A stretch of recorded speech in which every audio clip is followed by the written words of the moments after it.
The first gadget we're going to look at is this. It's called a draft top beverage can opener. You can see it is quite a sizable unit. Press it at the top here and this lever pops out to the side. And if we take a look at the underside, we can see how this action moves these 4 cutting wheels in and out. The idea is we put it over the top of a drinks can, like this, press the lever in and gently rotate it. And supposedly it'll cleanly cut off the top of the can.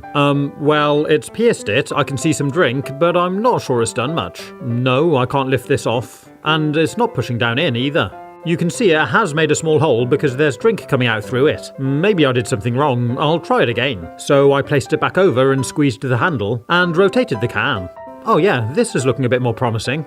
So I'm not sure how I'm supposed to get this part out though. It pushes down in pretty easily, and I'm using the handle of a teaspoon just to snap the last bit off, and then I can kind of fish it on out. I'm really not sure I want this in my drink. And I've had to get my fingers wet too, and although I tried to hold the can as softly as possible, I did dent it while gripping it as well. But let's have a look at the lip. So the top around here is still smooth and untouched, and if I look at the rim inside, you can just see where the cut line is, but if I run my finger around the inside, it really isn't sharp at all. So I went ahead and tried drinking from it. Yeah, that's pretty cool. There was no sharpness at all, and if we take a look at the top I just removed, it's done a really neat job, no sharp edges here either. Let's see if I can get it to work any better on this can of Fanta. This time I think it worked first time round. Apparently I can use this piece here to push the top down in, but I don't really like the way it goes down into your drink. And then you've got to kind of use your fingers to get it out. Well, it has worked again, but this time I must have gripped the can a lot tighter because it has become really quite dented. And you can see this pool of drink here on the counter which ran out as I was trying to open it. So what do you think? Have you tried one of these? Are they any good? Maybe I'm doing something wrong. Let me know in the comments. But next I'm going to show you a really cool storage solution for if you've got a lot of drinks cans that you want to store in the fridge. This plastic tray has been designed exactly the right size to hold your cans. So let's try it out. I removed the paper label and loaded it up with these drinks. I'm putting 9 in altogether. It makes it really easy for loading them into the fridge for cooling.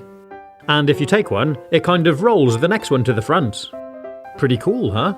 And of course, if you're having a party or something, you can just bring out the whole tray full of cold drinks. Here's another really cool gadget which does a similar job. They're like a silicone track with a dip in one side. And it's really flexible, but it's actually for holding drinks cans. Again, if you're having a party or something and you've got a lot of drinks that you want to put out, you can just lay down one of these tracks and load it up with cans. It's all spaced perfectly to hold them and stop them from slipping. And what's great is you can even stack layers on top of them. I'm going so high to make a pyramid. And if you put another mat alongside, you can actually stack a huge amount of cans. But what's really useful is using the mat in your fridge to stop the cans from rolling around on the shelf. I did find you can also use it with wine bottles too, but you do need to be careful if you're using it with glass. Next I want to look at this handheld desktop fan. I removed everything out of the box, and here's the fan. If we take a look inside, there's actually 2 fan blades. Supposedly this helps move a lot of air. Just press the button here on the front to start it, and there's actually 3 speed settings. Wow, that really does blow. It comes with this lead to charge it straight from a USB socket. It just plugs straight into the fan, and there's a little LED indicator to show it's charging. And it also comes with this stand too. What's cool is you can just place it down on the desk, put the fan in the holder, and angle it around so it's pointing at you. And if we take a closer look at the holder, you can see it's got this little curled up lip at the bottom, and this part acts as a phone holder. That's quite clever. And the fan itself is just about portable enough to slide inside your pocket if you want to. That really is pretty cool. Now let's take a look at this, electric milk frother. It comes with these 2 attachments, this one for frothing the milk and this mini whisk. And what's really cool about this is it's also USB rechargeable.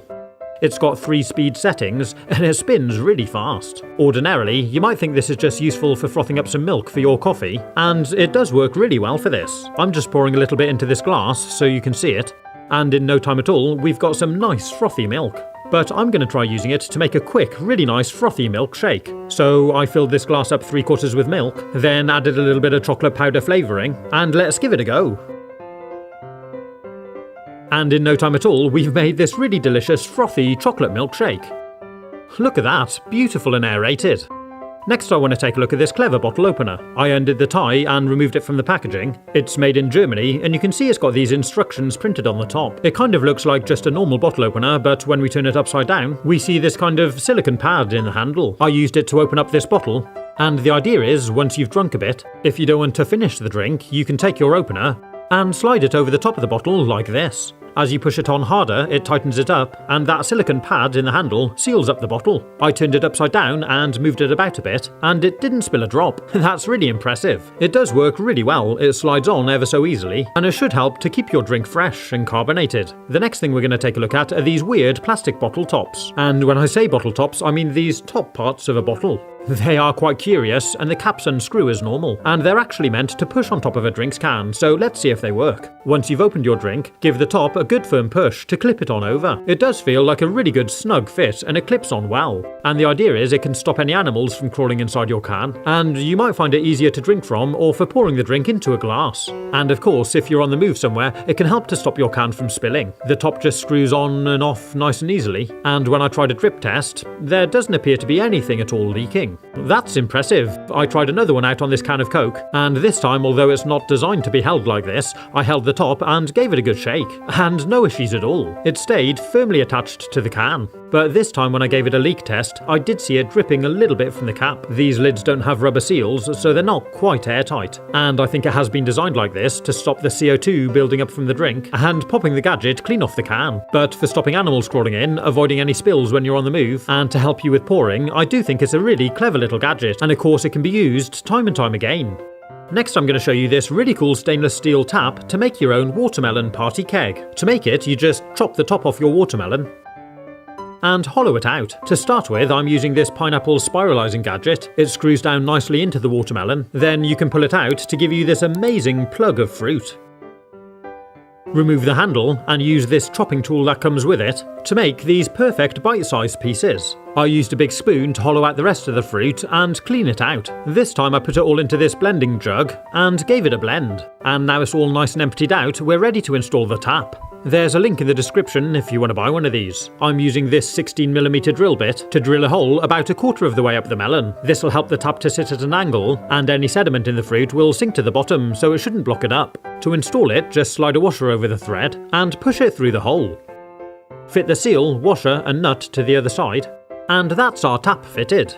Before filling it up with drink, I used a tea towel to make a stand, then placed a sieve on top and poured in my watermelon juice. Straining out any bits like this will help to stop blocking up the tap, and if you like, you can top up the keg with different juices to make a nice summer cocktail. I added a few slices of fruit and some ice cubes, then placed the lid back on and it's ready to use. Just line up some glasses alongside and people can help themselves.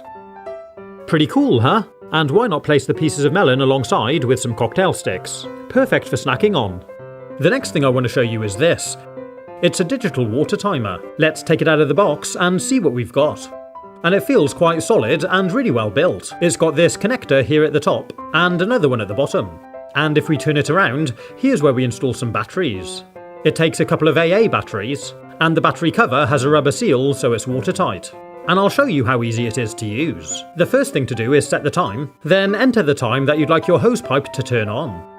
Tell it how long you'd like it to run for, and how often. This could be hours or days. And that's it. It's as simple as that. It comes with this hose adapter to screw onto the bottom, and an adapter to fit different sized taps.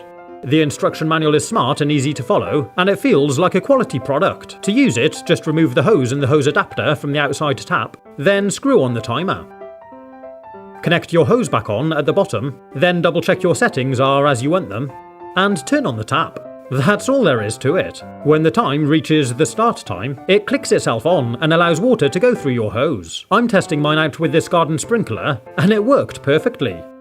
If you'd like to see some more summer videos, like this video about cold drinks where I test out this USB-powered fridge, you can click on the links. Have fun, stay safe, and as always, thanks for watching.